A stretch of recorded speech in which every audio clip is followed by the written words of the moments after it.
Hey, night owls, insomniacs, and historically curious lurkers. Before you tuck that blanket under your chin, do me a tiny favor. Tap the subscribe button like you're tightening a noose. Flick the bell like an anxious jailer's keys, and let me know in the comments what time it is in your corner of the darkness and which snack is currently fueling your sleepless binge. Your likes and words are the torchlight that keeps this channel's gallows aglow. And trust me, we've got a long, shadow-soaked road ahead tonight. All set? Good.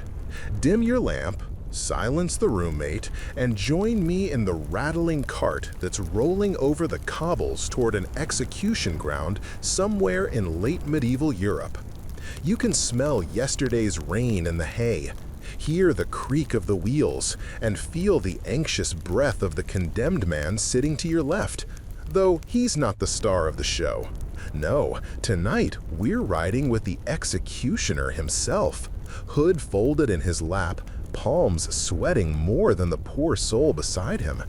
You'd think the man with the big blade would be calm, but his heartbeat thunders louder than the church bells, and it's not the axe he fears.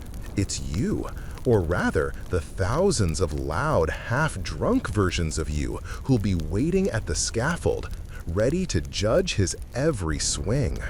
Executioners were contratistas of death, yes, but they were also performers, forced to face the harshest critics on earth. Mobs itching for drama, revenge, or a miracle. One slip, one bad chop, and the same crowd that cheered seconds ago could hurl stones, rotten vegetables, or worse, rumors.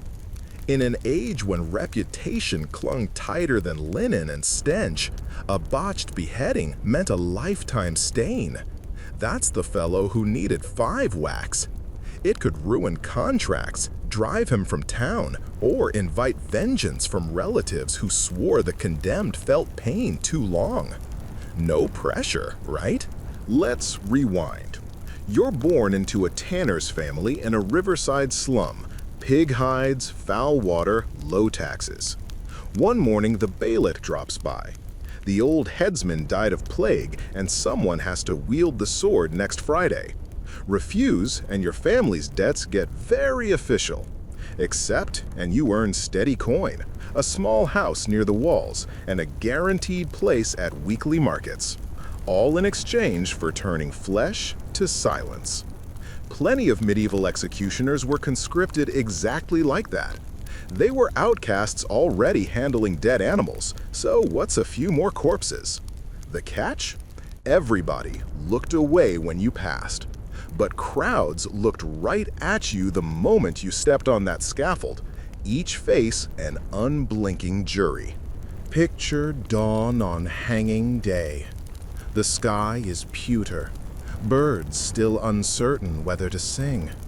You wake in your cottage on the edge of town, shove crusty bread in your mouth and rehearse the ritual.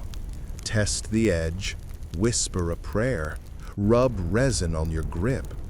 Your spouse pretends to sleep, pretending hard not to count how many times the blades failed before, because superstitions cling thicker than chimney soot. Some towns swore a clean strike meant good harvest. Others believed 3 strokes let evil spirits loose. Either way, you're the hinge between omen and uproar. Now saddle up. Your assistant, often your own teen son, loads the sword into a canvas wrap while you tuck a short knife in your boot, just in case the condemned panics. As you cross the bridge into town, word spreads like spilt ale. Headsman's coming! Shopkeepers lean out, children run behind, muttering the chant. 1 stroke! 1 stroke! They're not cheering for you, they're daring you. Fail, and they'll talk about your trembling wrists for decades. The scaffold is already built. Fresh pine, sticky with sap, because reusing old planks risks rot, And a wobbly platform is the last thing anyone needs when 100 pounds of thrashing life meets gravity. Local carpenters know this. They also know if the scaffold collapses mid-spectacle, the angry mob will blame the headsman first, carpenters second. So everything's tight as a drum, except your throat. Let's freeze that scene. Beneath the stage planks, there's a bucket of sawdust to soak runaway blood. Next to it, a low-lit brazier holding pitch and tar, the medieval disinfectant kit. For you, disease is a bigger fear than your victims. A nicked knuckle that mingles with plague-tainted blood? Good night, sweet executioner. Gloves help, but not much. They're sheep's leather, stiff in winter, slick in summer. Meanwhile, the crowd gathers like storm clouds. Merchants in bright hose, fishwives with baskets, pickpockets fingering purses, and clergy there to redeem the scene with murmured Latin. They're elbowing for the best view because, morality lesson or not, they want spectacle. In an era before Netflix, this is prime content, live, gruesome, and hopefully quick. The faster you finish, the faster the townsfolk can spin legends at the tavern. The way his head rolled! But here's the twist. The people don't want too quick. They thirst for a moment's delay, an intake of breath, that tremor of justice dangling. If you swing before the mayor's speech ends, they'll boo for cheating them out of drama. Too late, and the crowd may decide you're taunting them. You're reading their mood like a barometer, calibrating your muscles to public appetite, and praying your target doesn't faint off the block. Nothing spoils choreography like a limp neck that won't stay put. Speaking of necks, not all condemned cooperate. Some shuffle forward stoically. Others curse, bite, spit, or attempt that last pathetic sprint toward nowhere. You must wrestle them onto the block, tie hair out of the way, whisper a final instruction. Head steady, shoulders still. Yes, some executioners muttered kindness. It reduced accidents. The crowd hushes. Your lungs empty. Blade up. Sunlight flickers on steel, and in that split-second mirror, you glimpse hundreds of faces, all wanting the story to end clean. Slice.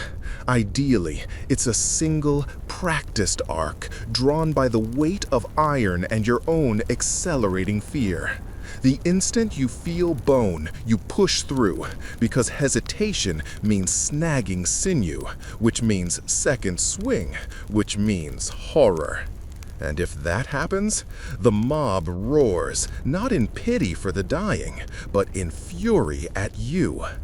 People believe the soul can't depart until the head's free. Every added chop is a theft of grace. Imagine the worst-case fiasco. Swing one glances off vertebrae, blood erupts like red fountain paint across your apron. The condemned howls. Yes, they can still vocalize partially. The priest shouts prayers louder. Children scream. Shock pulses through the crowd like heat. You raise the blade again, sweaty, desperate not to vomit. Second blow lands jagged. A fishwife faints. By the third, rage boils. Stones sail toward the scaffold. Someone shrieks, "Monster!" You finish the gruesome job, but now the mayor's guards must shield you in retreat because justice turned to butchery under your shaky hands. Tomorrow, pamphlets of mockery circulate. Next week, a rival town refuses your services, and you're branded the Butcher of 3 Strokes. No wonder executioners feared crowds. Swords are predictable. Physics obeys. People? Never. Rumor can hang you higher than any rope. Some headsmen traveled under aliases, staying nowhere long. Others cultivated stagecraft, fancy uniforms, deliberate rituals, so the public saw method rather than menace. They might flourish the blade, bow, display the severed head, anything to keep control of the atmosphere, like a maestro spanking timpani. And yet, seats nearest the scaffold cost a premium. In London's Tyburn or Paris's Place de Grève, good vantage points belonged to gutsy entrepreneurs renting out window space. Crowds could hit tens of thousands on Royal Trader Days. Vendors sold pies shaped like little axes or spiced wine to keep you warm while waiting.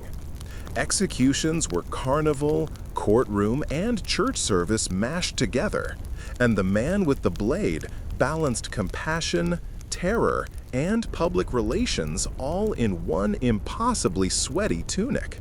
Let's roll back to our headsman batting 1,000, one stroke every time so far. He's paid per job, sometimes coins up front, sometimes property rights to the condemned's clothes. Yes, after the deed, he rummages through the dead man's jacket because that's part of his wage. But coin can vanish quick. Supply costs, bribes, the price of keeping apprentices loyal. If he messes up, he may lose not just tomorrow's pay, but his entire livelihood. Some towns even fined executioners for botches, docking wages like medieval HR. At home, he's an outsider. Bakers won't break bread with him. Barbers refuse to shave him. Taverns keep his mug separate. Children point. But those same townsfolk demand perfection when he climbs the scaffold. Hypocrisy meet guillotine. Oh, that's later. 18th century France perfects the humane national razor. Until then, it's sword and axe all the way. Between gigs, our headsman moonlights as a surgeon of sorts. Who else knows anatomy as intimately? Need a malignant boil lanced or a thief's ear sliced for punishment? He's your man. Some even brew love potions or dispose of animal carcasses. Anything to earn coin without leaving town. But again, crowd opinion looms. If folks hear you saved a nobleman's mistress with your herb salve, they might grudgingly respect you. If they hear you desecrated a corpse for cadaver lessons, torches and pitchforks appear at midnight. Executioners also policed duels, counting paces, ensuring fairness, then sometimes finishing the loser. They impounded contraband knives, inspected scaffold ropes, and occasionally tortured suspects for confessions.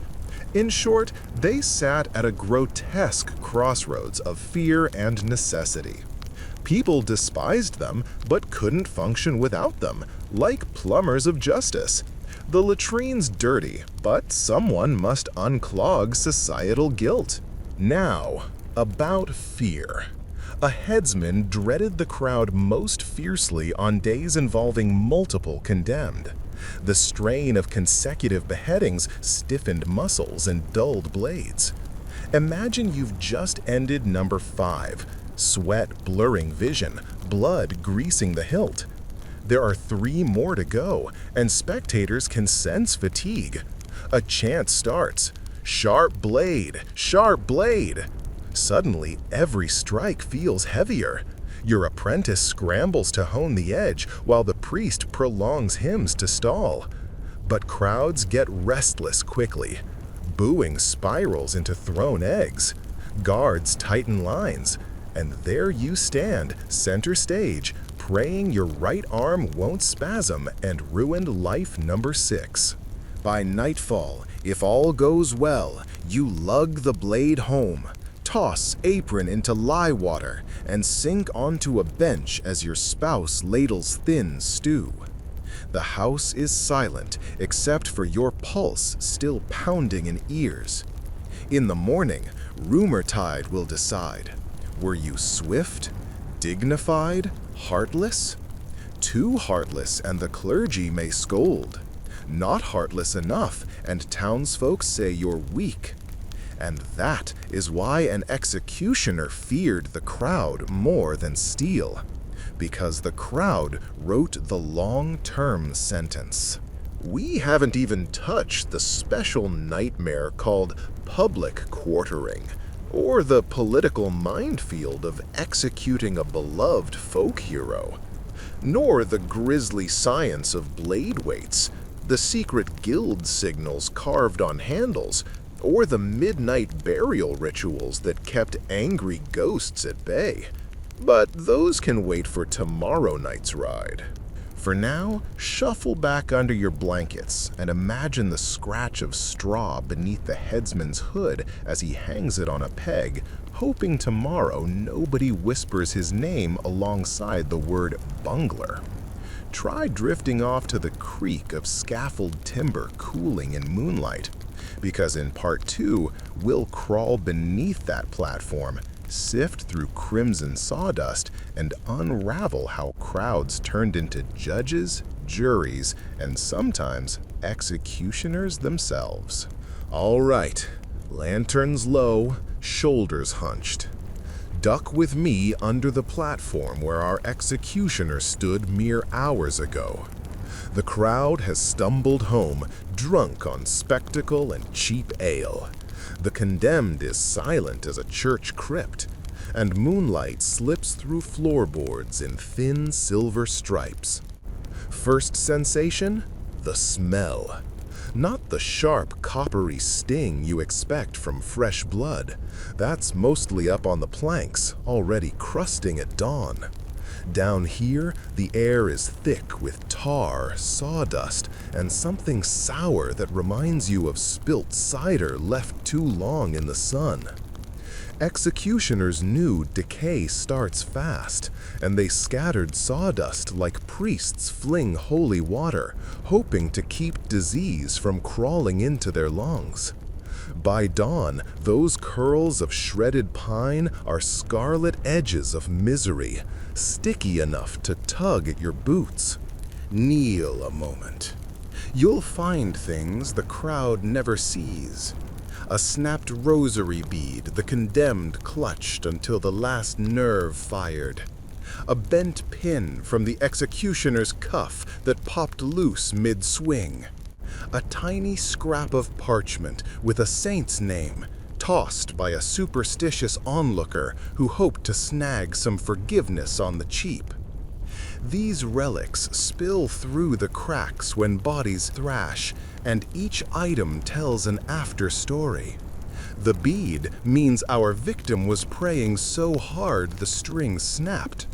The pin whispers our headsman was shaking more than he let on. And the parchment, well, that's centuries of folk theology. Stand close enough to death, and maybe a saint notices you. Shift your lantern, and you'll spot heavy drips of pitch congealed on a shovel's iron point. Pitch served as medieval bleach. The assistant would ladle it over the block between victims, the acrid fumes clearing flies and, people prayed, contagion. Remember, no one knew about bacteria, but they did understand stench equals sickness. So they fought odor with a worse odor, creating a choking, blistering haze that rose through the scaffold planks and forced the crowd to lean back. A primitive 6 feet of distance rule. Listen. A rat scuttles, squeaking when it skids on blood-slick dust. Rodents were constant at execution grounds. Some cities hired cats to patrol after dark, but cats rarely competed with the feasts left hanging. Picked bones drew carrion crows at sunrise, and the cawing sounded like mockery. If our executioner botched a job, rumor claimed crows cawed louder next morning, as if the birds themselves critiqued technique. Now, step back and picture the scene above, hours earlier. The crowd, shoulder to shoulder, formed a living wall of judgment. In medieval Europe, public punishment was as much civic theater as justice. Municipal councils published timetables. 10 o'clock, sermon. 11, confession. Noon, beheading. And locals arrived like theater-goers, jostling for prime real estate. Tavern owners pushed kegs on handcarts, hawkers sold spiced nuts, and pickpockets mapped escape routes. The scaffold became a stage, the headsman its nervous leading actor, and every flutter in his cloak told the audience how to feel. If he strutted, they cheered. If he fumbled, tension snapped into violence. Execution manuals, which really existed, taught timing down to breaths. Let the prisoner see the blade only at the last, one German guide advised, else his trembling may spoil the blow. Another insisted the headsman must stomp twice before raising the sword, a signal for the crowd to hush. Think of it as an early version of stage direction, a crisp flourish to command attention, like a conductor tapping the podium. But the crowd, oh, how quickly they soured. Medieval chroniclers record riots sparked by heads mislanding in the wrong direction, spatters hitting noble spectators, or executions delayed so long the sun set and torches threw ghastly shadows, transforming fear into hysteria. Our headsmen studied those chronicles the way a modern surgeon studies malpractice suits. A single miscue, and he'd flee under cover of darkness, family in tow, looking for a town desperate or foolish enough to employ him. Pause the lantern glow and imagine the social cost. In daily life, the headsman was untouchable, literally.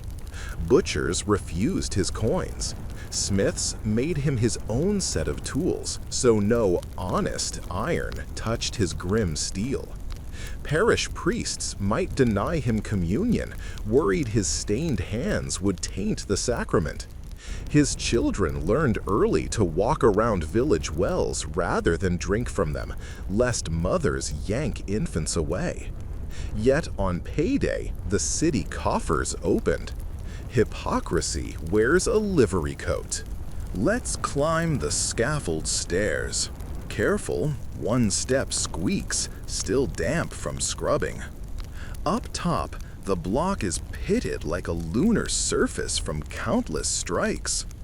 Headsmen oiled the block nightly, hoping to prevent splinters lodging in freshly carved necks, but each axe bite left a wound. Constant planing would shrink the block, so many cities replaced it yearly and sold the old one for firewood. Imagine heating your hovel with timber that still bears notches of sin.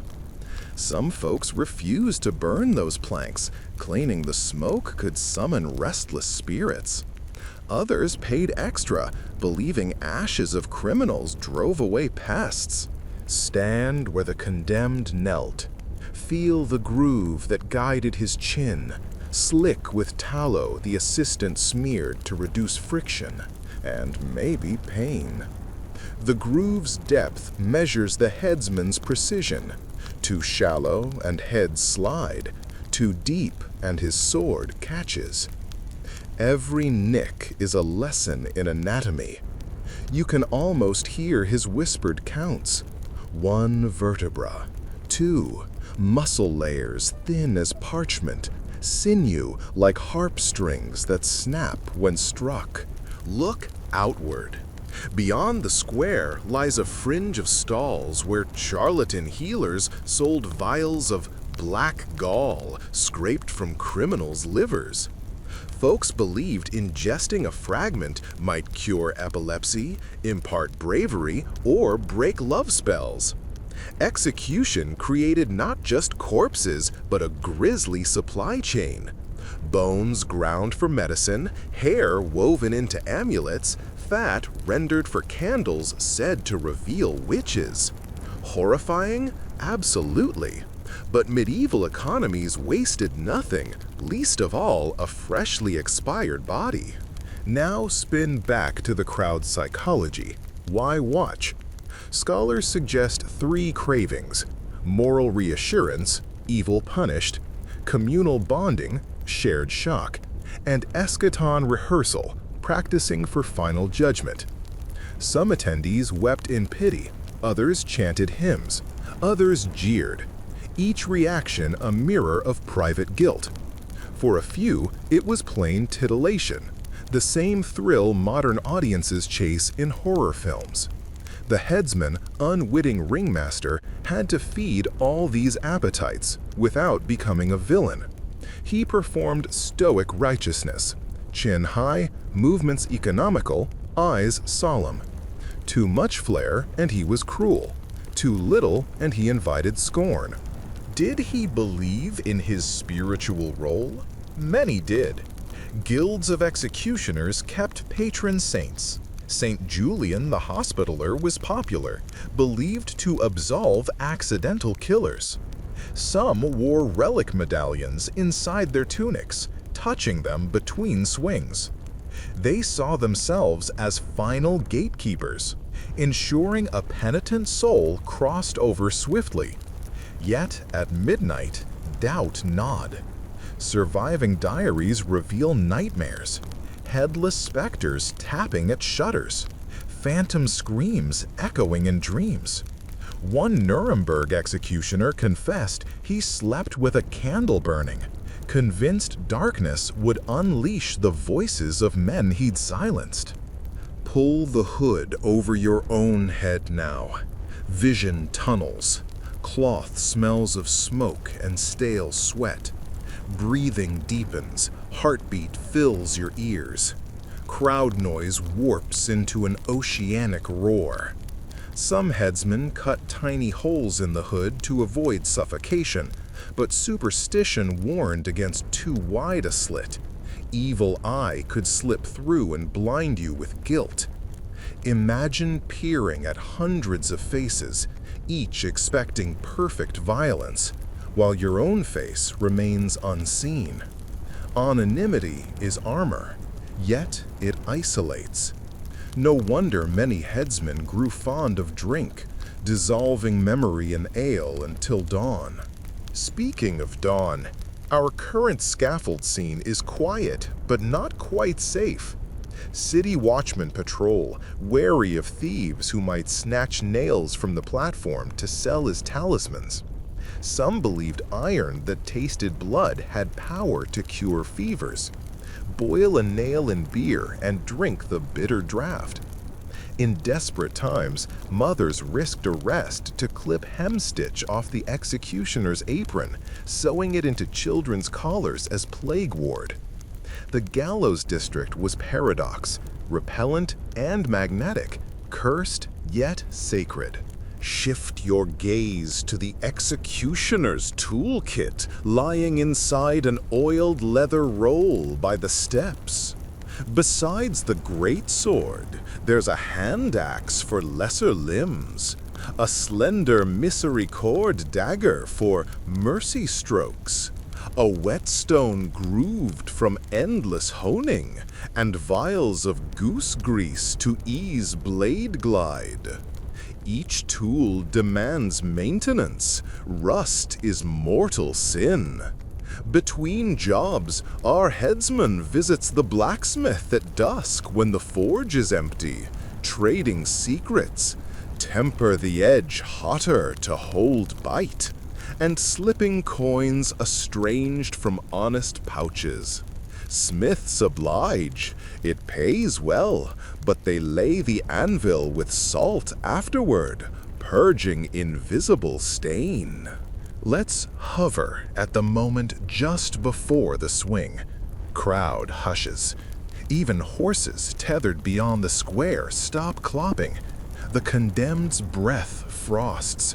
A bell tolls. Maybe the town clock striking noon, or a friar's handbell announcing his final absolution. In that suspended second, the headsman's world shrinks to wrist tension and angle of steel. Historians recreated the physics: a two-handed sword weighing 9 pounds, arc velocity mere 20 miles per hour, generating enough momentum to cleave spinal column if edge alignment stays true. But shift a few degrees and bone can deflect blade, forcing brutal repetition. Physics and psychology fuse, precision born of terror. Slice. The moment passes. Blood fans in a hot arc, spattering the priest's cope, speckling maids' kerchiefs, dotting a guildmaster's boots. Some recoil, others lean closer. A few dab cloths in blood to dry as miracle relics. Yes, that happened. Then roar, collective exhale, moral order briefly satisfied. Town criers later proclaim justice served, balladeers write verses, children recite the head's final blink. And in taverns, arguments spark. Was the headsman merciful or savage? Each retelling distorts the arc length, number of spurts, color of lips. Story becomes currency, and the executioner's reputation slides up or down like weights on a scale. At home that night, our headsman scrubs the blade with vinegar and ash, polishes till moonlight dances on the edge, then slips it into a chest lined with lavender to mask iron smell. Children tiptoe. They're curious but wary. Wife lights a taper, sets broth on the hearth, speaks softly about mundane things, grain prices, a neighbor's calf. They avoid the subject of screams. Yet routine cannot eclipse memory. Sometimes he dreams he's the condemned, staring at his own hooded shape. Other nights, he's in the crowd, and someone else swings, and he feels the weird thrill of watching himself vanish. Years pass. Muscles ache. Joints stiffen from winter platforms. New townsfolk petition the council to replace him. He's too old, too shaky. But the city treasury balks. Training fresh blood is costly, and novices botch. So he lobbies for a pension, pointing to perfect one-stroke record. Council grants a pittance on condition he trains a successor, often his eldest son, beginning the grim dynasty anew.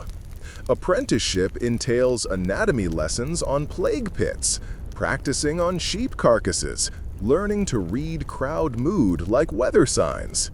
A father's legacy: steady hand, steady nerves, steady isolation. Step back from that personal tragedy and zoom out. Public executions gradually shift indoors in the 17th century across parts of Europe, shrinking crowds, damping hysteria. But for our medieval timeline, open spectacle reigns, and the executioner will die half respected, half feared, wholly necessary. His burial may occur outside consecrated ground. Churchyards rarely welcomed the headsman's bones. Some cities granted him a corner plot behind the charnel house, where soil already brimmed with unclaimed remains. Even in death, separation persisted. Now, gently set down your lantern. Sawdust swirls. A cock crows somewhere beyond the ramparts, heralding sunrise. Soon, workers will arrive to scrape strips of flesh from the block, replace straw, and erect new symbolism. Perhaps a traitor's head spiked on a pike, grinning until birds hollow the sockets. The scaffold never sleeps. It resets like a grim sundial, marking hours with blood instead of shadow. Pull your cloak tight and follow me away from the square. As we leave, ponder this. Was the executioner villain, victim, or both? Does the mob absolve his violence or inflame it? And could you keep your hand steady while thousands watch your every tremor? Slide these thoughts under your pillow. If sleep still dodges you, drop a comment. Which relic from beneath the scaffold would you pocket? Rosary bead, bent pin, or blood-soaked sawdust? Smash that like if your heart rate stayed below galloping horse level. And sling the subscribe like a bucket of tar on germs of insomnia. All right, lanterns raised, voices hushed. We leave the scaffold behind and shuffle across cobbles slick from an early morning drizzle. The sky is charcoal, the air sharp with hearth smoke, and every footfall echoes between timbered houses like a whispered rumor. Our destination? The executioner's workshop, a ramshackle annex stitched to the city wall where iron sings, whetstones rasp, and secrets hang thicker than tallow smoke. Push open the warped door. First sensation, warmth, damp and heavy, curling off a forge that never truly sleeps. A bellows, big as a church organ, sighs as the headsman's apprentice pumps it with weary arms. Sparks leap, vanishing in the gloom above. The forge isn't only for swords. It tempers branding irons, hooks to hoist bodies onto wheels, and curious little chisels shaped like crescent moons, the kind used to snip ears or brand thieves' cheeks.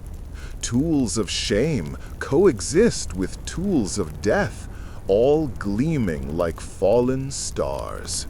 To your left, iron cages squat in a row, sized to clamp around wrists or ankles.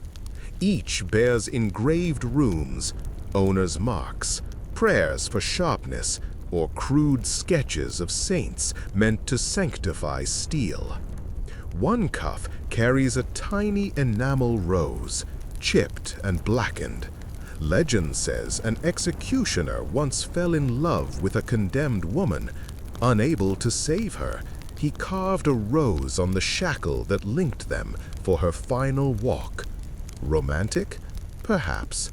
Haunted? Certainly. Apprentices swear the rose never cools, even in winter. On a table lie leather-bound ledgers, inventories of every blade, rope, and iron weight. The city council audits these books quarterly, terrified the headsman might sell confiscated goods on the sly, or, worse, misplace a torture device. Corruption is rampant. Punishment tools fetch high prices on the black market as collectors' trophies. But losing, say, the spiked heretic's fork would mean city magistrates banging on the door, torches in hand, because missing pain equals missing control. Beside the ledger rests a smaller journal, personal, edges chewed by nervous thumbs. Peek and you'll see sketches, cross-sections of human necks, angle calculations, bone densities annotated in cramped Latin. The headsman is illiterate in poetry but fluent in vertebrae. One margin note reads, "Ver 5, thicker in winter, caution." He's discovered that swollen muscles from layering clothes can deflect a blade. History forgets, but executioners were reluctant anatomists, mapping flesh long before university surgeons dared open a cadaver. While you absorb that, the apprentice drags a wooden tub to the hearth. Inside sloshes rank brine, sheep fat, salt, and ash, perfect for quenching. He plunges a glowing spit iron, steam exploding in a hiss that fogs your spectacles if you wear any. Stench of scorched tallow floods the room. Why brine? Ordinary water could warp metal. The fat mixture cools evenly, locking a gleaming edge that stays true through bone and gristle. Craft refined through generations. Each master passes the recipe to his heir alongside moral cautions. Temper steel hotter if the crowd is large, colder for thin necks. Shelves above the forge display oddities. A jar of powdered mother of pearl, sprinkled on fresh cuts to slow bleeding if the headsman is moonlighting as a healer. Dried wolfbane blossoms. Superstition says sprinkling them beneath the scaffold keeps werewolves from gnawing corpses. And a murky bottle labeled nervinum.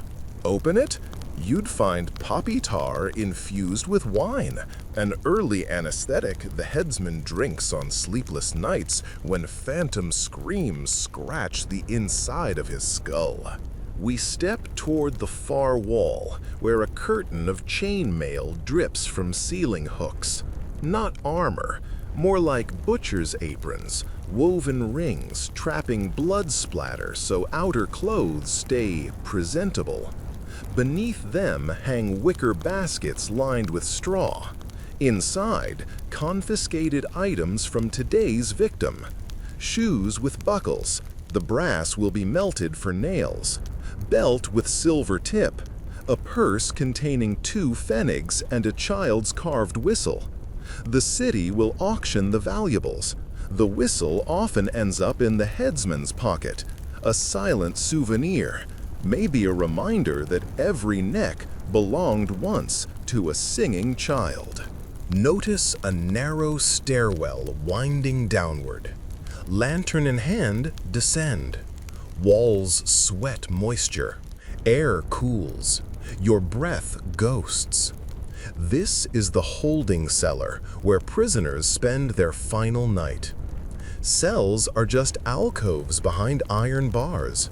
Straw on damp stone, a bucket for waste. But each cubicle tells a story. Carved into one beam, tally marks, 5, cross through, then 5 again. Someone counting days or lashes.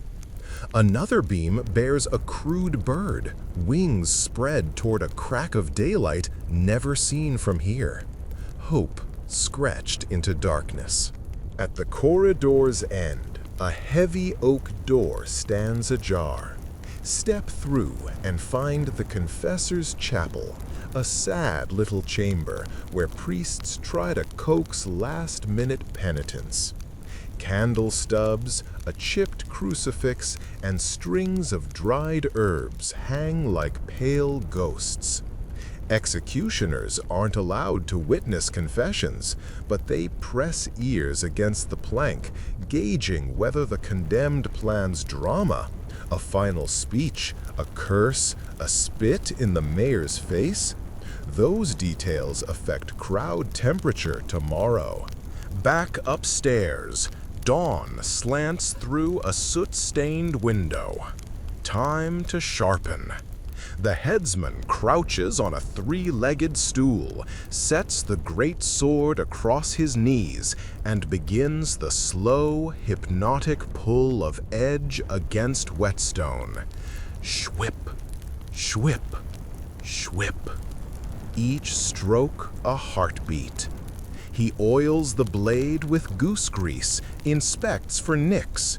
If one chip remains, it could snag on hair or tendon, causing that dreaded second blow. The apprentice stands ready with sand-filled leather to strop the edge, polishing till reflection looks like black water. Let's zoom in to the blade's surface. Under lantern light, you see tiny scratches mapping years of service. Some headsmen etched initials of every victim, macabre roll call of guilt on gleaming steel. Others left a single phrase, Memento mori. Remember death. As if the blade needs reminding. Now, imagine we freeze time at this precise moment. Blade poised, executioner's breath visible, tension thick. If we step outside his workshop, the city stirs. Market stalls snap open like clamshells. Bakers pound loaves, fishmongers gut dawn's catch. Gossip travels faster than carts. Today, a highwayman stole from monks. Parents debate bringing children, education or nightmare. In taverns, bets are laid. Will our headsman manage one clean stroke? Odds shift with weather. A damp sword might slip. A humid breeze could thicken stench, rattling his focus.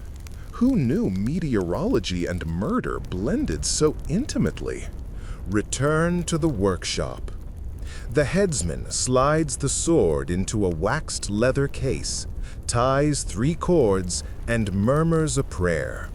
Sometimes to Saint Dismas, the good thief, crucified next to Christ, patron of prisoners, and apparently those ending them. Hypocrisy again.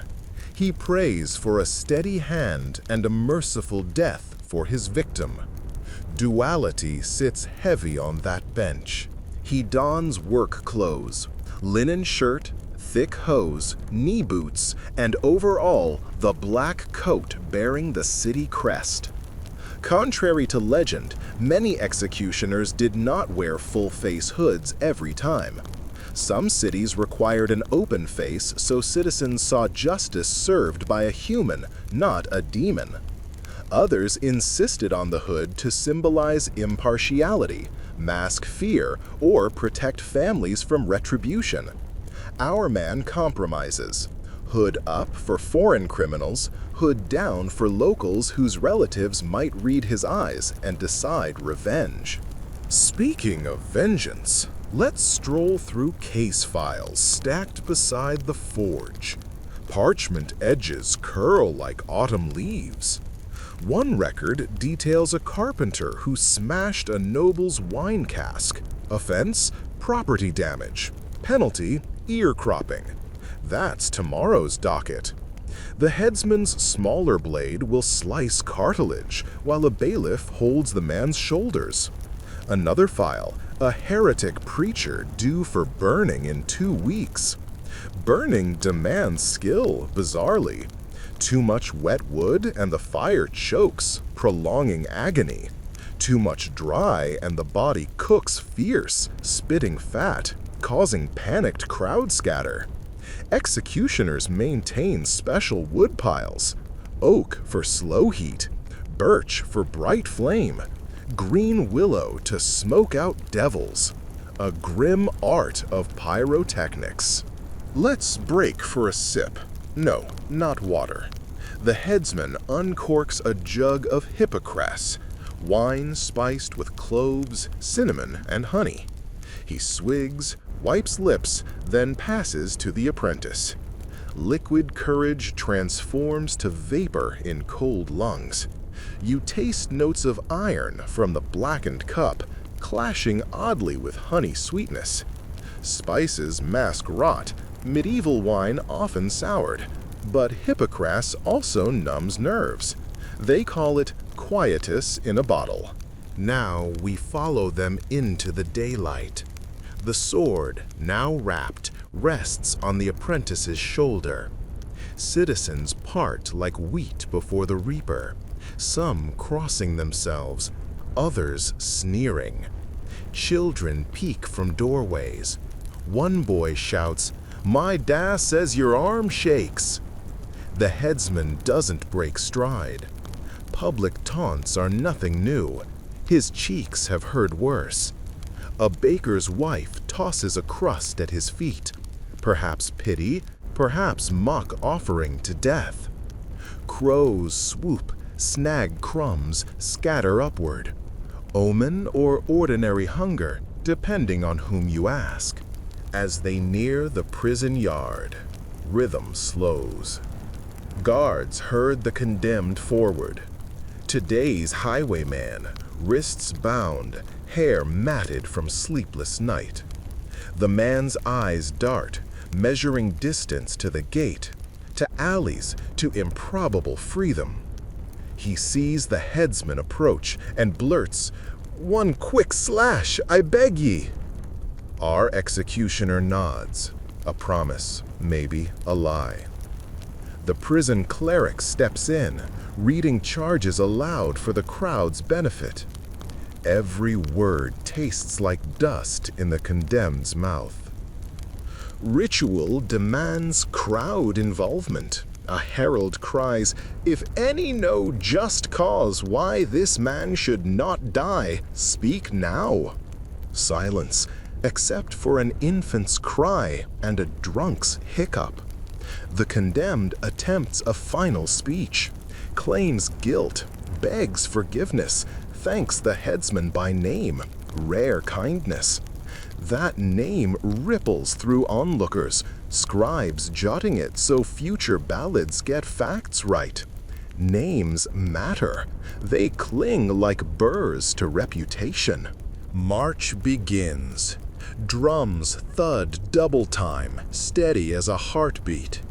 The procession spills onto main thoroughfare, lined with vendors hawking miracle cures, headless blood salve, pastry peddlers, and gamblers exchanging coins. A tanner bets the headsman will sneeze mid-swing, odds 10 to 1. Laughter flares, quickly snuffed when guards glare.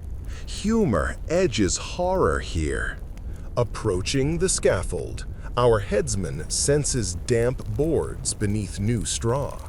Carpenters replaced 2 planks after yesterday's seep. Good, no wobble today. He ascends first, because authority stands above.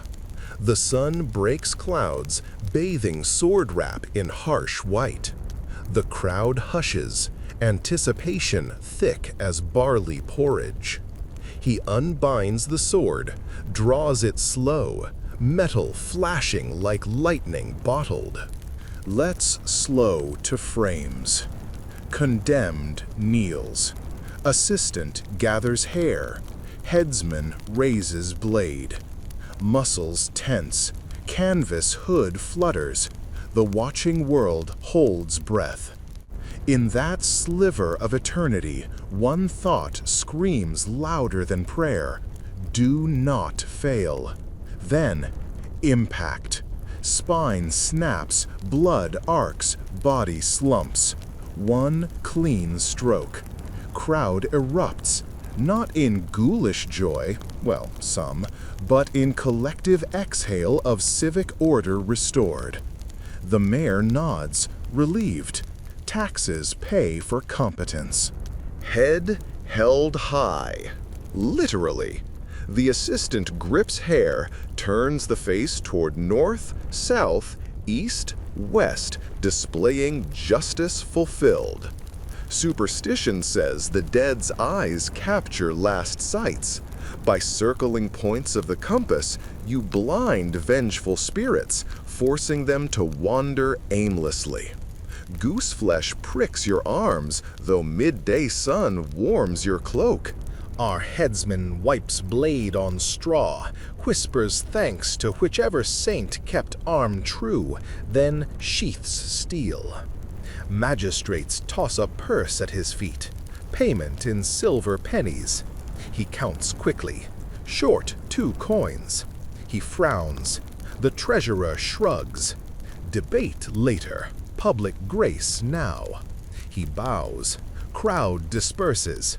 Some linger to soak straw in blood. Remember, potent medicine. Guards eventually shoo them away. Let's trail the headsman back through alleys. Purse clinking. He stops at a baker. Yes, the same whose wife tossed crust earlier. Buys a loaf, hands extra coin as apology for scaring the child. Humanity flickers in darkness. Next, he visits the blacksmith. pays overdue sharpening fee, and shares quick gossip. Mayor's treasury thin, watch your invoices. Finally, he slips into a modest tavern, orders thin stew. The innkeep sets bowl apart from others, contamination fear. But conversation flows. A traveling minstrel asks to see the sword, politely refused. The minstrel instead scribbles verses about today's spectacle, grateful for first-hand color. By dusk, he'll sing it at crossroads, spreading the headsman's fame, or infamy, 2 villages over. Night falls.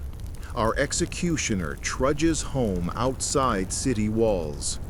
Wife waits with lamp lit. Children sleep. He sets purse on table. She quietly counts, notes missing coins, says nothing. They share a silent meal. Candle gutters. On straw mattress, he closes eyes but hears phantom drum beats. Sleep trickles in, but a jerk of muscle. His sword arm snaps him awake. He swallows a draught of nervinum from hidden flask, lets poppy tar dull guilt. At last, darkness claims him, studded with dreams of those compass point eyes. The air in the fortress corridor cools as we descend, torch sputtering above puddles that mirror its flame. Notice how each echo doubles in the vaulted passage, a sonic warning system for guards who never leave their posts. Ahead, twin oak doors banded with wrought iron ribs bulge like the chest of something breathing slowly. Carved into their surface are scores, scratch marks in sets of 5, as though someone tried to count days by clawing wood. Between scratches, candle soot fingerprints smear like drifting ghosts. Survivors of interrogation were escorted out this way in leg irons, worth less than the blood crusting their cuffs, yet still compelled to mark their passage, to say I existed to anyone who cared to look. The chief jailer's key, heavy as a small hammer, grates in the lock. He claims the squeal reminds tormentors to oil their tools. Truth is, the noise startles prisoners long before rope tightens. He shoulders the door, and the smell hits first. Damp straw, scorched fat, and vinegar tinged with copper. The medieval recipe for disinfectant never quite defeating the stench of fear sweat and cauterized flesh. One step inside, your lungs sting as though steeped in raw onions. Victims described it as breathing through a wet rag soaked in pitch. Our first stop is the strappado beam, a thick timber jutting from the vaulted ceiling like a misplaced gallows. A hemp rope hangs, looped through a wooden pulley blackened with age. Imagine standing on tiptoe while guards lash your wrists behind your back, knotting them to that rope. With a grunt, they heave. Your body rises just off the floor, shoulders wrenching backward until joints threaten to part like bread crust. Some execution manuals advise torturers to leave victims suspended in jerking intervals. Short, sharp drops that jolt tendons, then catch them again, ripping micro tears until arms resemble drawn-out parchment. Limbs dislocate silently at first, then with a pop that echoes off stone like a hunter's sling. Medieval doctors noted how armpit skin sometimes tore wide enough for ribs to peek. Yet victims rarely bled to death. The damage was purely mechanical, leaving organs intact so questioning could continue. Pain without fatality, an artisan's principle. Beneath the strappado lies a shallow wooden trough, speckled red-brown. That's not for blood, but for vomit. During interrogation sessions, the bucket often overflowed with bile and half-digested turnip mash. The jailer's cat laps there between sessions, uncanny immune to infection. Superstitious guards believe the cat absorbs demon taint, keeping chamber walls from sprouting faces in the plaster. You chuckle, that's folklore, but glance at the mottled wall and notice shapes where dampness has formed uncanny silhouettes resembling screaming profiles. Candlelight makes them writhe. Perhaps the guards have a point. Follow me deeper. Here stands the Spanish donkey, a wedge-shaped bench tapered to finger width at the crest. Prisoners straddled its edge naked, while weights dangled from their ankles, gravity pressing groin onto the blade. Hard wood stained darker along the ridge where sweat and skin oils soaked in, sealing a permanent watermark of agony. Surviving petitions for mercy recount a crackling sound, pelvic bones stressing like green firewood before splitting at the symphysis. Few tortures targeted dignity so precisely, weaponizing shame and pain together.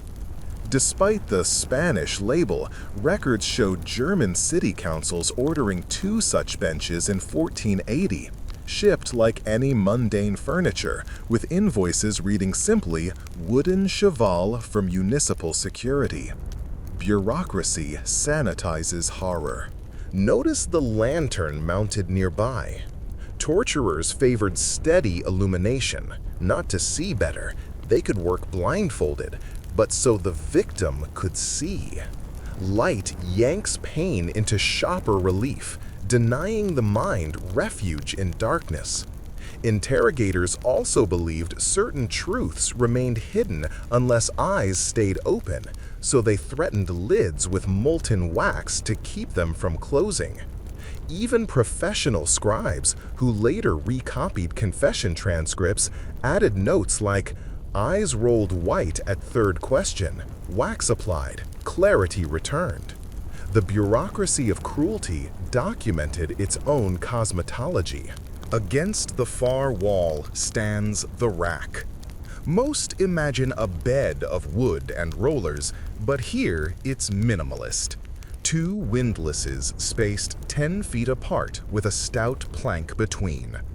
Cords twine from wrist manacles to one spindle, ankle cuffs to the other. Each turn clicks louder than the last. Physicians, yes, physicians, hovered, counting tendon snaps, adjusting angle so spine stretched evenly. A treatise from Bologna recommends applying heat packs to the victim's flanks mid-stretch. Warmth softens muscle fibers, permitting greater extension before tearing. Science in the service of screams. Lest you wonder, the rack usually left few visible marks external. Skin might bruise, but bones parted internally, so victims displayed in court afterward seemed eerily intact, moving only with puppet jerk spasms. The absence of blood gave judges plausible deniability. We did not maim him, he merely chooses not to stand. Adjacent, we find a curious stool with seat perforations resembling lacework. Meet the interrogation chair. Iron spikes protrude through holes, dulled but plenty sharp to pierce cloth and skin when weight settles. A brazier slides beneath, heating spikes until they sizzle like bacon on griddle. There's a lever, a simple seesaw that tilts seat forward so the victim instinctively pushes back, impaling deeper. Psychological torture at its finest. You choose pain, not us. The chair's back still bears soot shadows where hair caught fire, outlining halos. That ironic imagery wasn't lost on clerics who sometimes officiated sessions, reciting psalms while victims shrieked, arguing divine truth surfaces fastest under flames. Pause here. Gaze up at the vaulted ceiling, spotting narrow shafts cut diagonally, acoustic ducts. On market days, the city allowed sound to leak upward, faint enough to blend with commerce, but unsettling enough to remind citizens law never sleeps. A baker kneading dough might pause, hearing a distant wail drift among church bells, shudder, and weigh extra salt of obedience into each loaf. Let's examine tools on the rolling cart. Pincers, notched to grip fingernails, a slender awl for wrapping, tapping cartilage between ribs, and the infamous pear, a metal bulb inserted into mouth or elsewhere, screw mechanism blooming petals outward, tearing tissue.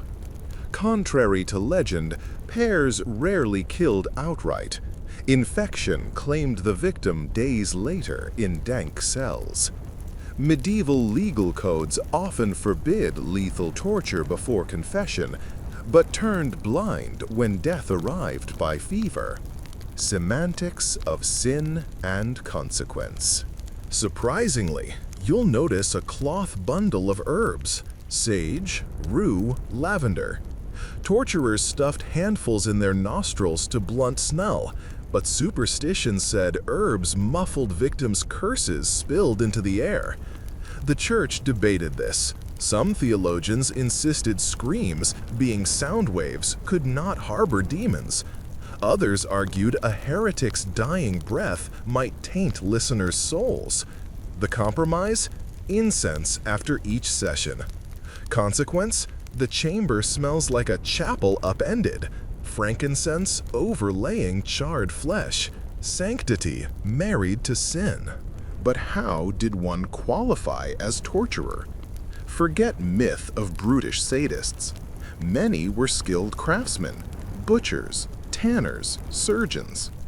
City councils recruited them because they knew anatomy, and more cynically, were already socially marginal. Payment mixed coin and privilege. Tax exemptions, right to salvage victims' clothes. Yet they bore legal stigma, banned from guilds, forced to drink from separate pitchers at taverns. Child of an executioner could attend school only if sitting in last bench, quill shared by no one. Cruelty wasn't hereditary, but society acted otherwise, breeding loneliness that often molded the next generation's psyche. Fewer choices mean the blade passes from father to son. Picture a novice's first day. Master hands him a cat o' nine tails, instructs to lash a sack of sand in perfect arcs. Feel the bite, he says. Listen for whistle. At dusk, the sack splits. Sand spills like hourglass grains, symbolic of lives he'll drain. When ready, apprentice graduates to livestock carcasses, memorizing tendon resistance. Only after months will he face a living prisoner, heart hammering louder than the drum that punctuates each question. Many vomit after first interrogation. Some never stop shaking. A handful grow comfortable, too comfortable, flesh drunk, as clerks whispered. Councils occasionally executed their own torturers for excess zeal, fearing public backlash. The line between servant of law and monster remained razor thin, glinting in torchlight. We haven't yet addressed spectators behind hidden grills, nobles, magistrates, sometimes curious scholars. Torture as theater, but VIP seating. Observers sipped spiced wine, taking notes on inflection of confessing voices, searching for political nuance. Was the rebel implicating allies? Did the thief reveal a bigger racket? Scribes inked transcripts so fast, blotches dotted margins like inkpox. Afterward, they debated authenticity. Was confession under duress valid? Canon law danced. A confession must be free, yet torture was persuasive. Theological contortion rivaled physical rack. One 14th century case in Avignon illustrates. A forger endured water torture, linen cloth over face, pitchers poured until lungs screamed. He confessed, recanted, then confessed again. Tribunal accepted second confession, citing cleansing clarity bestowed by suffering. Scribes circled words aqua clarificans, clarifying water. Meanwhile, physicians drained fluid from his lungs. He died 2 nights later. Official cause, weakness of spirit. Record closed, vault locked, lesson etched. Let's step into the side alcove, the branding hearth. 4 iron rods rest in coals, tips glowing cherry white. Symbols denote crimes. V for thief, voleur in French. M for murderer, F for forger. Some towns branded on cheek, others on shoulder, believing visible scar deterred repeat offense. But brandings often led to social exile, pushing branded souls toward vagrancy, ironically increasing crime. Thus, the punishment cycle fed itself, scar as both stigma and prophecy. Remark: the water barrel nearby, rim stained rust. Dunk the hot iron there after use, steam geysers upward, condensing on vault stones and raining back like sour sweat. That hiss is signature sound of finality, branding complete, crime incinerated into flesh. Victims faint not from pain alone, but from searing smell of their own burning skin, a scent primal brain reads as predator. Torturers wear damp cloth around mouth, not to protect lungs, but to separate themselves from that visceral empathy triggered by charred meat. Now, consider record keeping again. Each session ended with a clerk rubbing soot over parchment lines to seal confession. But tiny particles carried blood proteins. Modern forensics found traces centuries later. Every confession literally written in blood. That irony would amuse alchemists who believed ink extracted from life essence holds power. Some collected shavings of these char ink scroll edges, brewing them in elixirs promising fluency in tongues or prophetic dreams. The black market for suffering remains evergreen. We can't leave without confronting the wheel. Popular myth pictures limbs threaded through spokes and hammered until joints ruptured. Reality? Worse. Victim laid belly down on ground, wheel balanced on back. Executioner swung iron cudgel along spokes, breaking bones through flesh, sound like splitting firewood.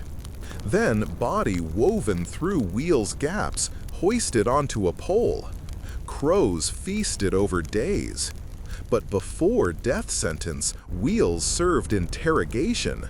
Smaller replica bound limbs while twisting torso, a wooden corkscrew. 1 degree too far, spinal nerves sever. Questioners trod border between extraction and execution. Lightning cracking outside, flashes through slitted windows, illuminating walls where scribbled prayers hide, guards graffiti. Lord, shield my ears, or give me coins and quick sleep. Even tormentors fear haunting. They burn juniper each dawn, thick smoke scouring chamber of memories, or so they hope. All this begs the question, did torture actually uncover truth? Contemporary studies of medieval court rolls show confessions often contradicted physical evidence. But confessions felt true, punctuated by cries, tears, visceral spectacle, so judges trusted them. Truth became theater, and theater fed authority. You, dear listener, might clutch blanket tighter, heart thumping in modern safety. Yet echoes persist. The logic of fear, the calculus of pain, more effective than laws alone.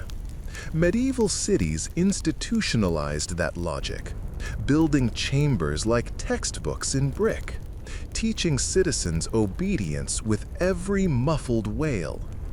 The lesson seeped into culture. Nursery rhymes warned children, "Tell no lie, or the wheel will creak for thee." Generation taught by terror's whisper seldom forgets. Torch sputters low. Time we retreat up steps before jailer snaps doors shut for night. On the landing, fresh air tastes shockingly sweet, yet you carry chamber odor in clothes, mix of vinegar, ash, and something delicate. Lavender, remember? That herb bundle still tucked in torturer's sash.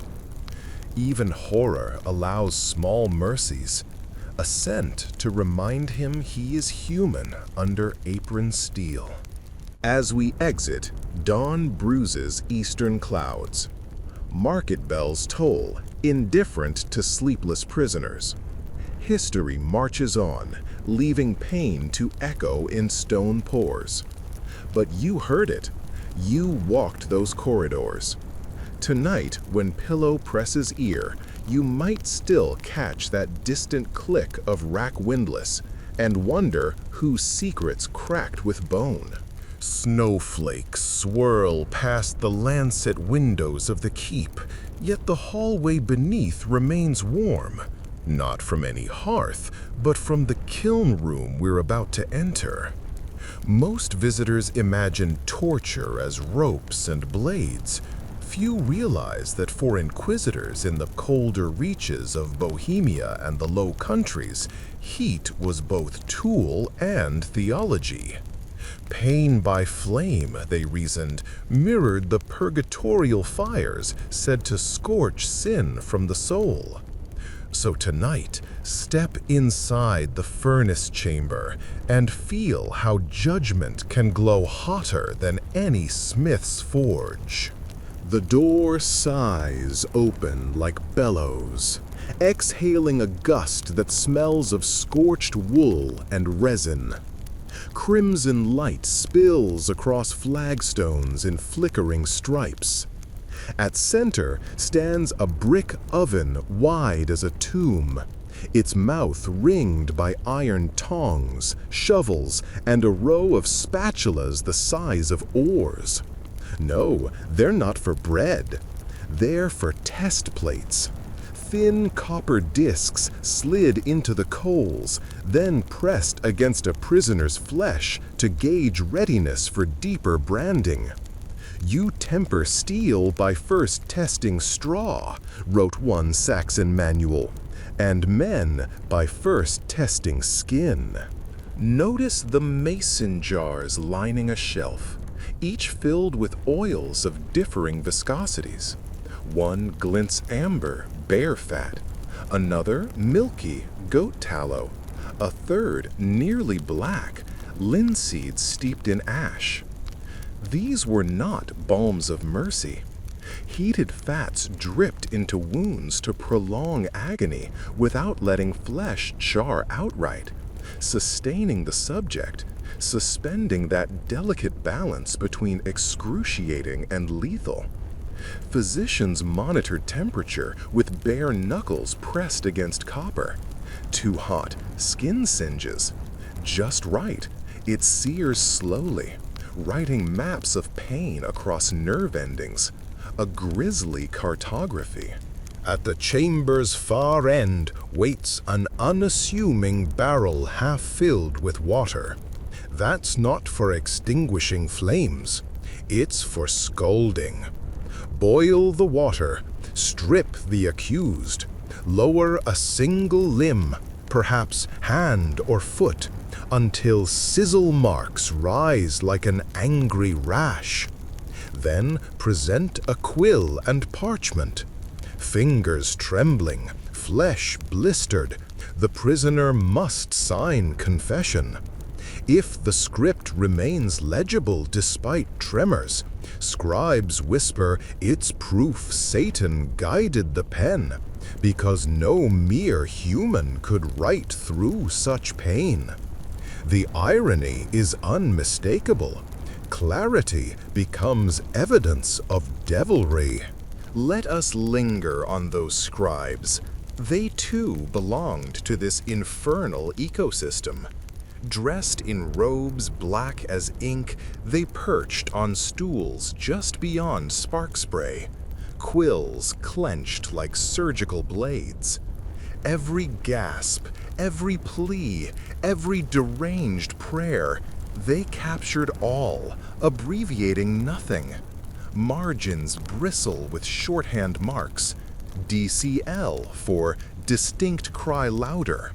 MPT for most pitiful tears. They debated style, competed to outpace each other in faithful transcription, priding themselves on manuscripts as accurate as the Last Judgment's ledger. When the wardens cooled irons in troughs, sizzling echoes punctuated the scribe's cursive, a perverse metronome.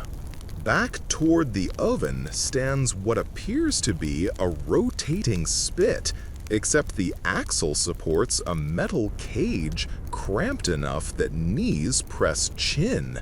Meet the brazen cradle. Prisoners locked inside were slowly revolved before the fire, roasting one side at a time. Operators cranked by hand, guided by scent. When the aroma of blistered flesh drifted strong, they paused to question.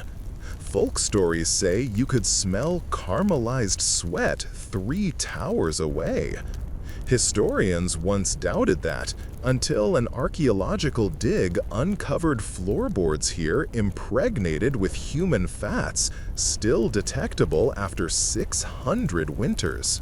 Between the cage and the barrel hangs a simple iron rod capped by a sphere, the speaking ball. Imagine a red-hot globe approaching your lips, an interrogator promising to stamp your mouth unless you speak truth. Many confessed before contact, convinced that scorched tongues meant eternal silence at Judgment Day. Superstition outpaced physical torment. Pain's threat alone bent wills. Slip through the side arch to meet another breed of torture, cold's grim twin. A spiral stair descends to a windowless cell nicknamed the Icebox. Not built of ice, but cut so deep in bedrock that walls weep condensation year-round. Prisoners from the furnace chamber sometimes jolted here mid-session, searing heat followed by glacial damp. The body, confused by extremes, spasmed violently, muscles cramping, heartbeats skittering. Chronicles speak of hearts shattering like glass. This pendulum of temperature wasn't mere sadism. Inquisitors believed alternating elements, fire then water, forced demons to flee the orifices they clung to. Candles gutter in this moisture. Instead, guards carried small rushlights coated in animal fat that burned blue, painting the cell in corpse-hued light. Something moves in the darkness. Just a rat nosing a fetter bolt. Rodents thrived here, feeding off discarded scraps of bread, and, when desperation overtook humans, even flesh. One account from Trier details a prisoner chewing own fingers numb from frostbite. Rats finished what he began. Interrogators recorded every macabre detail, citing it later as proof of moral decay. Return topside, but pause beneath the ceiling vents and listen. Distant bells toll matins, dawn is near. Yet our guide insists we watch the morning ritual, the washing of guilts. In the courtyard, 4 stone basins collect snowmelt.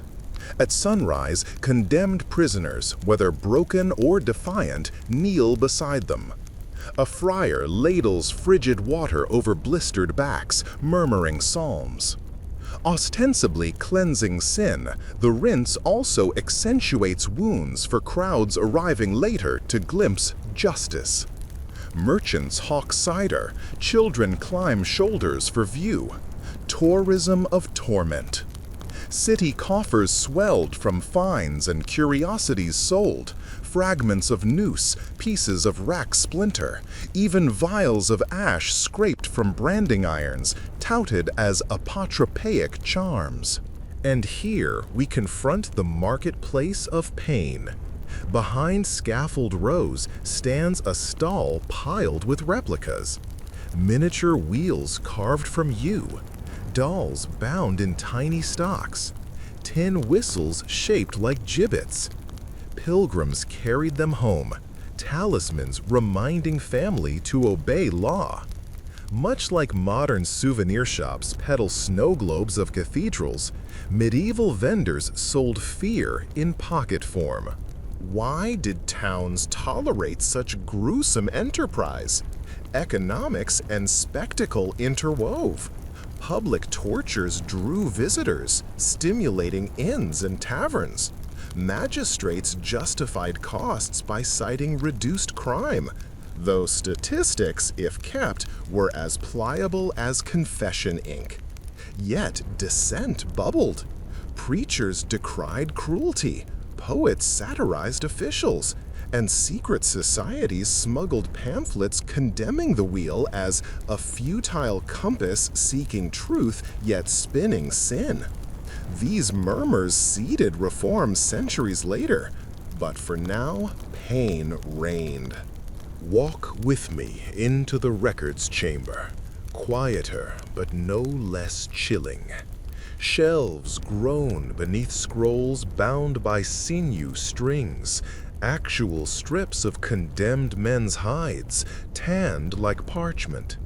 To touch one is to sense an unsettling warmth, as though memory still pulses within. Archivists wore gloves, not solely for preservation, but from superstition that guilt might leach through skin.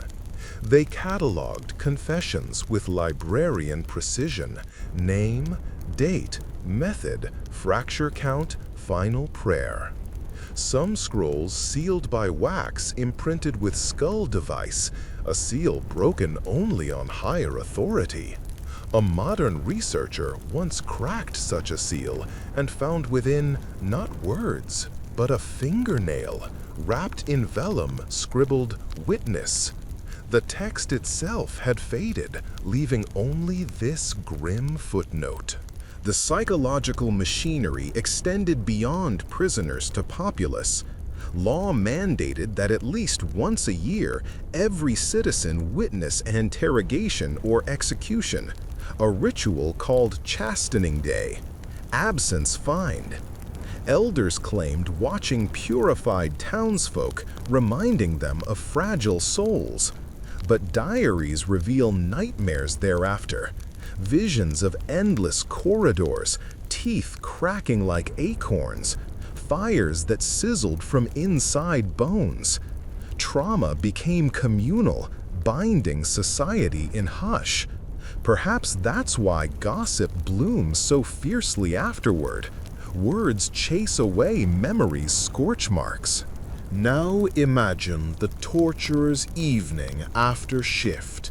He trudges home through slush, hides tools in chest beneath floorboards, washes, but stench clings like a second tunic. His wife stuffs rue under mattress to ward off tarried evil spirits. At supper, children sneak glances at his hands, searching for blood specks. They ask about day's weather. He replies, damp, leaving it there.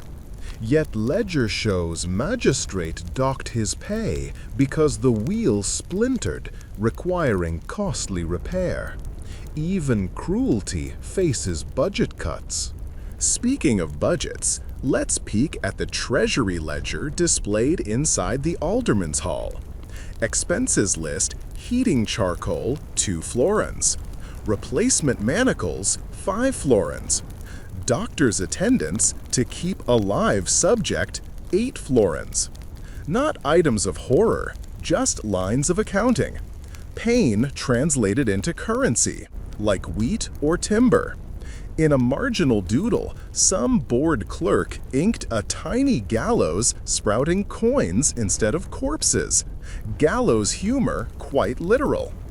Beyond clerk's quills lies the Whisper Gallery, a low tunnel connecting chamber to church sacristy. Through cleverly carved vents, priests could eavesdrop on interrogations, gleaning heretical tidbits without official presence. The church thus preserved plausible deniability. One vent shaped like gargoyle mouth, another a haloed saint. Victims sometimes addressed pleas to these figures, mistaking holes for holy icons, and indeed, priests recorded entreaties, later cited to bolster charges of blasphemy. The architecture weaponized faith itself. Our final vista this dawn is rooftop parapet. From here, the entire town sprawls under breathless sky streaked salmon pink. You can trace path of underground ducts by frost melting above warmer corridors. Notice central square scaffolding draped in tar cloth. Sun will dry it before noon, ready for today's flogging. Children already gather, munching hazelnuts. A juggler rehearses to keep crowds occupied between moans, torture interludes met with entertainment. This coexistence of cruelty and carnival defines the era, human despair as civic pageant. And you, gentle viewer, have trudged along, eyes open, heart perhaps pounding louder than the blacksmith's hammer beyond the gate. You've smelled burnt hair mingled with incense, felt the oven's roar against snow-cooled cheeks, glimpsed the bureaucratic tendrils that made torment routine. Yet still you linger, a modern pilgrim carrying digital torchlight into shadowed rooms. That curiosity links you to those long-ago townsfolk, the need to look, to understand, maybe to warn. The spiral stair corkscrews downward, each tread slick with a glaze of lime dust that never quite dries. Your palm traces the wall for balance. Note how the mortar narrows, funneling sound, so a whisper above will hiss like wind in your ear. That design is deliberate, built to carry screams up to the guard posts without alerting townsfolk outside. But we're leaving the furnace chamber behind. Ahead lies the oubliette, literally the place of forgetting. A squat wooden door, chest high, bars entry. The jailer unlatches it with a shuffle that sounds apologetic, as though even he regrets what we're about to see. You have to crawl. Knees crunch straw. Chin brushes damp stone. The tunnel beyond lasts only 6 body lengths, but the darkness feels geological, ancient. At its end yawns a vertical shaft like a well, except there is no bucket, no rope, no hope. Prisoners dropped feet first, or headfirst for extra persuasion, landed on a slanted stone that broke ankles before sliding them into blackness. Bread crusts shoveled down twice a week. Water dripped from moss above, a grudging mercy. Peer over the rim. Smell that mildew sting?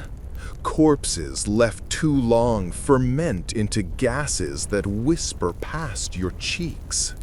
Chroniclers said the oubliette talked at dusk, exhaling moans as trapped air escaped around bloated bodies.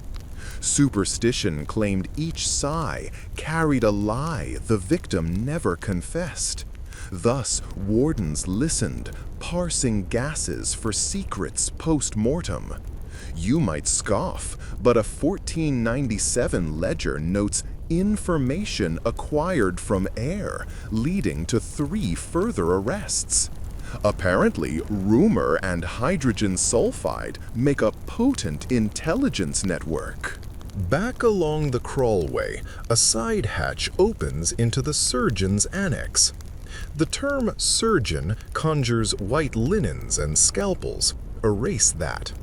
Imagine instead a carpenter's workshop. Clamps, saws, awls.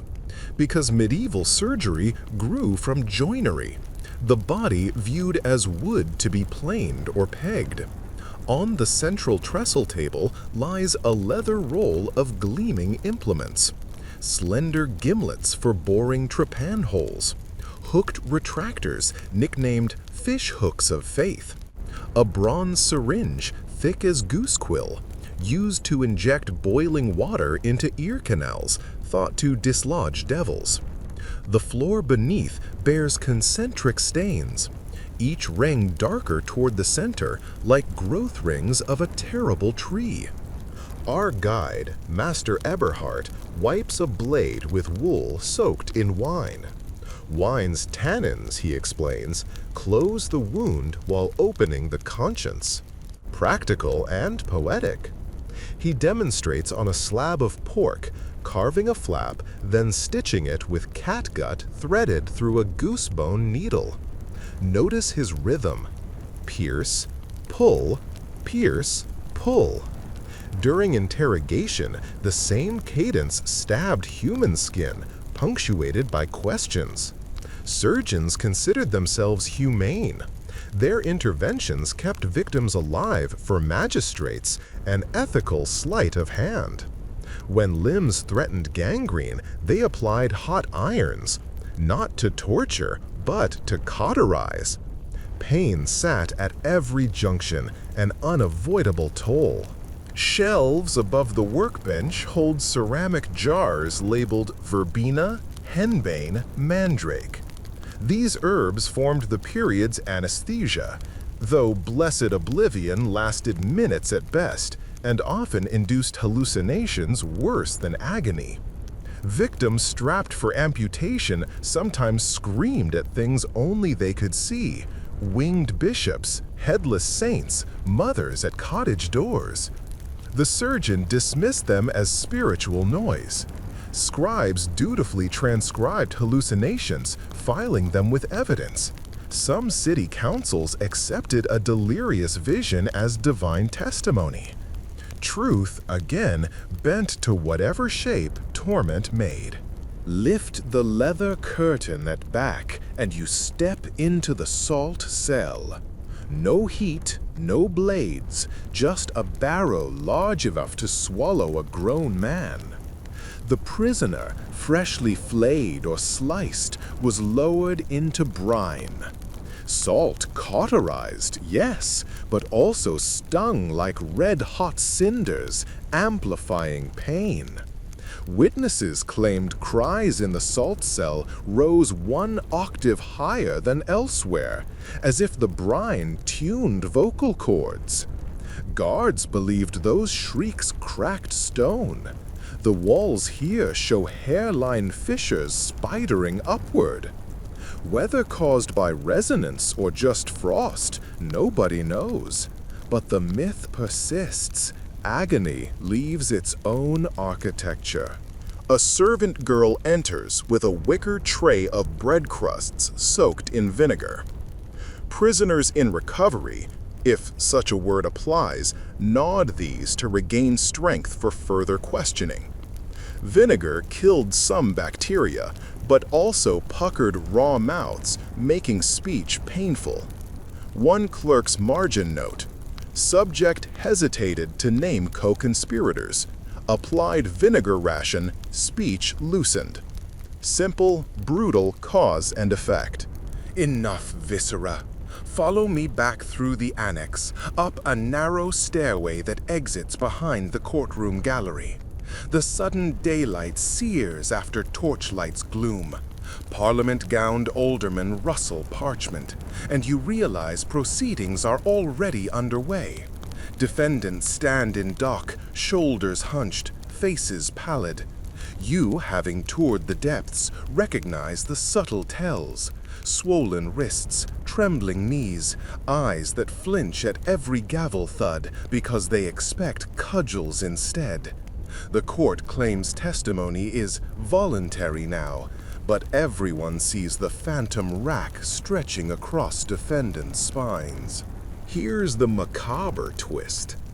Torture, officially, occurred before trial merely to gather facts. Yet the same judges who ordered it sit here weighing those facts. A loop as tight as a noose. Occasionally, a defendant recants in open court. Protocol then demands verification by renewed examination, meaning they're hauled back below. Of course, most simply nod through scripted confession.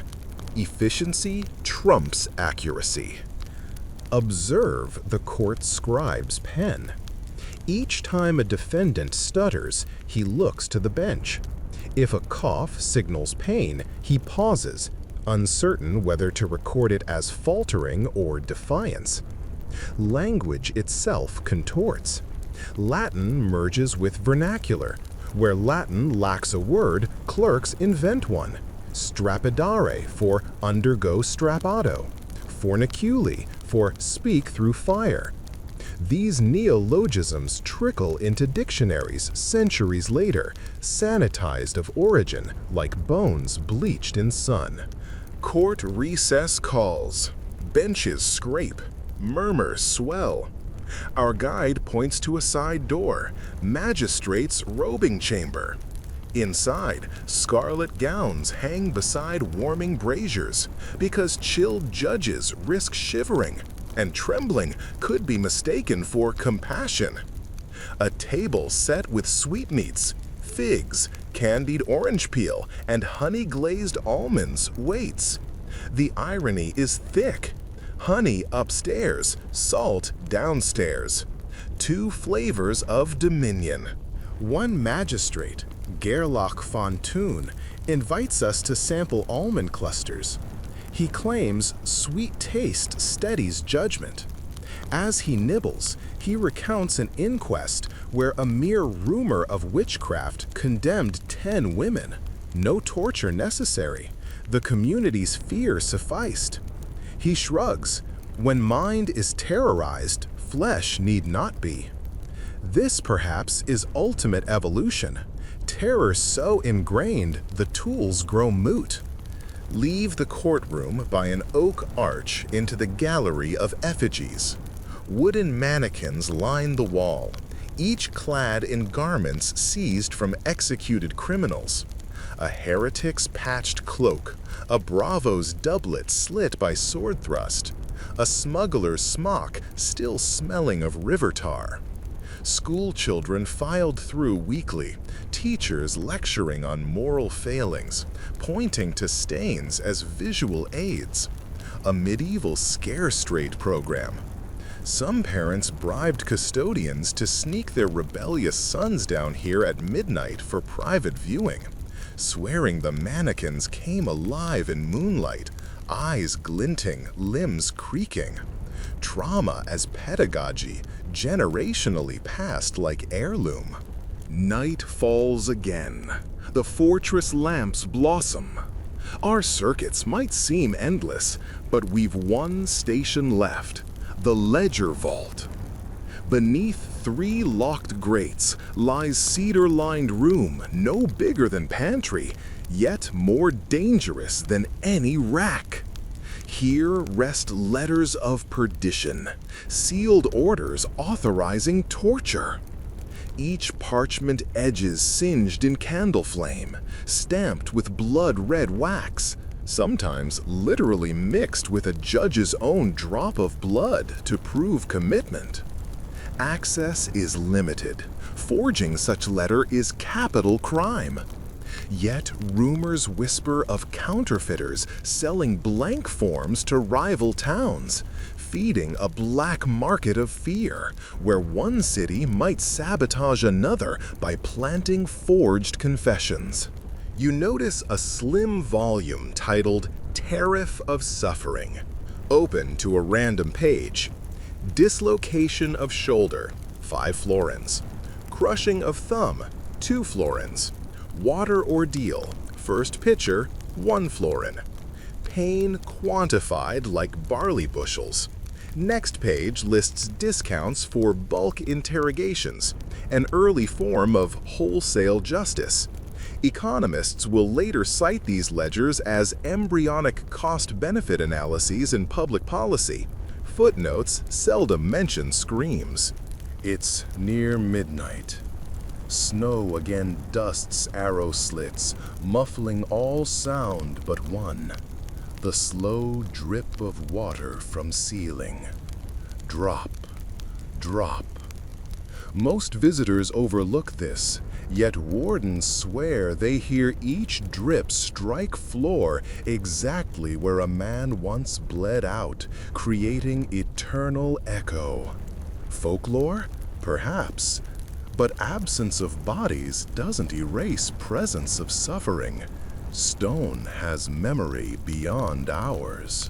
Before we leave, the jailer hands you a small cloth pouch. Inside, an iron nail no longer than thumb. A souvenir, he says, but it's no tourist trinket.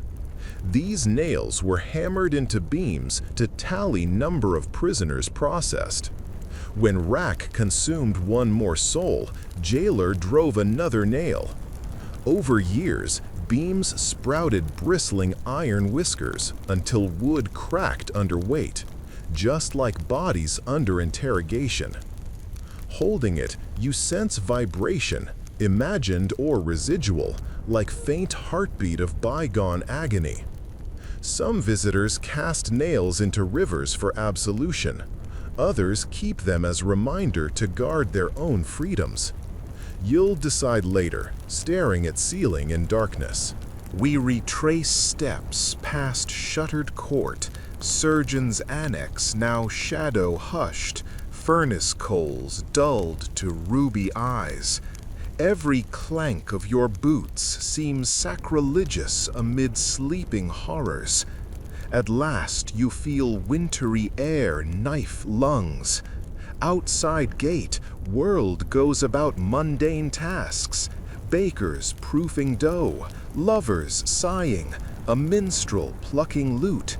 They cannot imagine what we've seen, yet their laws write it, their taxes fund it, their silence lets it thrive. The sealed letters await us in the archive's innermost sanctum, a room so narrow you can steady yourself on both walls at once. 2 guards lift a grated hatch, the iron teeth meshing like jaws, and a hush floats out, dust adrift in torchlight, motes turning as though frightened of being read. You inhale parchment and beeswax, a scent both sweet and foreboding, the smell of decisions made far from daylight. Each letter of perdition bears a crimson ribbon threaded through a wafer of wax impressed with a signet, a gauntleted fist, a bishop's crozier, a merchant's coin. Different authorities, one outcome. But look closer. Beneath the formal script lies a second, smaller hand, initials scrawled in walnut ink. These are the scribe's countersigns, required so future generations could trace guilt. In theory, most scribes wrote hastily, letters collapsing into blots. Some dipped their quills in diluted blood for permanence, the iron turning parchment rusty brown. Ironically, that made forgeries easier. Mix ox gall and vinegar, and any pen could mimic it. Take this letter, dated 14 February 1482. The opening lines read, "By the virtuous authority vested in the municipal council and for the salvation of souls, it is decreed that the bearer may employ instrumenta tormentorum in measure fitting to conscience." Sound almost merciful, doesn't it? Yet the margins bristle with amendments. Thumbscrew, yes. Streppado, postponed until physician present. Fire, interdict if subject is noble. Justice on a sliding scale. You double over the parchment, the script crackling like old leaves, and imagine the quill strokes. One heartbeat per written word, ink sinking into fibers as if blood into skin. Law and flesh blurred even on page. Our archivist, Frau Constanze, unlocks a low chest banded in brass. Inside, relics rest the way saints' bones might nestle in reliquaries. A pair of spectacles with cracked green lenses, a signet ring flattened on one side, a child's linen shoe hardened with varnish. These aren't souvenirs. Each was pledged as collateral by accusers or witnesses. If their testimony proved false, they forfeited the object and paid a fine. In practice, such safeguards eroded. Rings forgotten, shoes never reclaimed. Truth cheapened like copper coins passed too often. Constanza's lantern highlights one remaining bundle, a folio bound with catgut, spines scarred by rats. She calls it the Liber Oblitus, the Book of the Forgotten. Compiled in 1521 during an influenza outbreak, it catalogued prisoners who died unnamed, bodies incinerated to prevent plague. No trials, no graves, only ledger lines.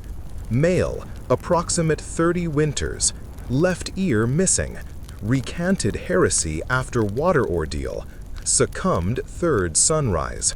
11 pages of souls reduced to inventory.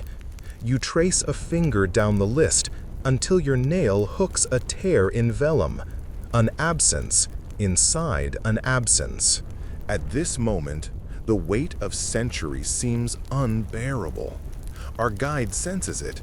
She gestures toward an alcove where fresh air slithers through arrow slits. There stands a wooden box like a confessional minus priest, the Arca Memoriae. Visitors deposit small tokens, coins, poems, locks of hair, to honor the unremembered. You drop the iron nail you carried from the torture beam earlier.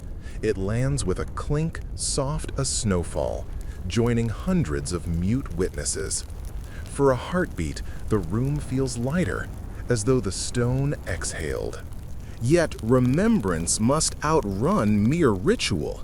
We still need to expose the architects of agony. Constanze directs us to portraits lining the corridor outside the archive. Oil darkened by soot depicts magistrates in fur-trimmed robes, hands clasped over sealed scrolls. Their painted eyes glimmer with that paradoxical mix of civic pride and personal dread. They wielded terror, yet feared it boomeranging back. Because statistically, Constanze hands you a brittle pamphlet, 1 in 20 officials eventually faced the same devices they authorized, victims of political tides. Power, it seems, adored eating its own tail. Case in point, Dietrich von Selm, bailiff of Dortmund, who pioneered the velvet interview. He'd seat suspects on cushioned chairs, offer marzipan, and coax confessions with honeyed voice, before sending them downstairs for verification. The public hailed his gentleness, until evidence surfaced that he sold blank torture warrants to rival cities. Tried, convicted, he died under the Spanish donkey, his agonized split body a morbid endorsement of the very commerce he created. The portrait shows him unblemished, but a note beneath records canvas restored 1680, wound depiction removed. Even paint was tortured into silence. You ask Constanza why these portraits aren't torn down. She replies, "To remind us that cruelty once wore respectable faces." In the flicker of her lantern, the faces almost smile, perhaps grateful someone finally looks beyond gilding. A bell tolls midnight from the city's cathedral, vibrations pulsing through stone floors like a slow drum. That sound triggered nightly rounds. Guards inspected irons to ensure no captives froze to death prematurely. A dead witness was useless. We follow a patrol down corridors echoing with clatter of keys. You notice their lanterns shielded so the light spills forward but not behind. Darkness always nips at their heels, a canine they refuse to face. Passing the surgeon's annex again, we halt before a chart scrawled in charcoal, silhouettes of various body parts with numbers beside them, 23, 11, 4. It's a map of fail points, the places where prisoners most often lost sensation and fainted. Too many collapses wasted time, so surgeons studied physiology like siege engineers study walls. Knees buckled at precisely 19 minutes of rope suspension, wrists dislocated after 7 cranks of the rack, the human voice fractured into incoherence following 3 cycles of water infusion. Optimization of pain. Science pressed into service of dread. But even dread meets resistance. Enter the Chapel of Reprieve, a cramped cell where confessors granted final rites. Candles gutter on fat-waxed sconces. Frescoes of saints scrubbed nearly blank by centuries of breath. Here, some prisoners carved messages into floorboards. Not curses, but instructions. Bite tongue to feign seizure. Hum psalms to pace heart. Or simply endure. Hacksaws hidden in Bible spines allowed a handful to escape irons, though stone walls still caged them. Legends say one woman, Marita der Stein, sang so purely during torture that a guard wept and freed her at dawn. She fled, joined a convent, and wrote a treatise arguing God counted tears of jailers alongside those of victims. Radical empathy, smuggled out through song.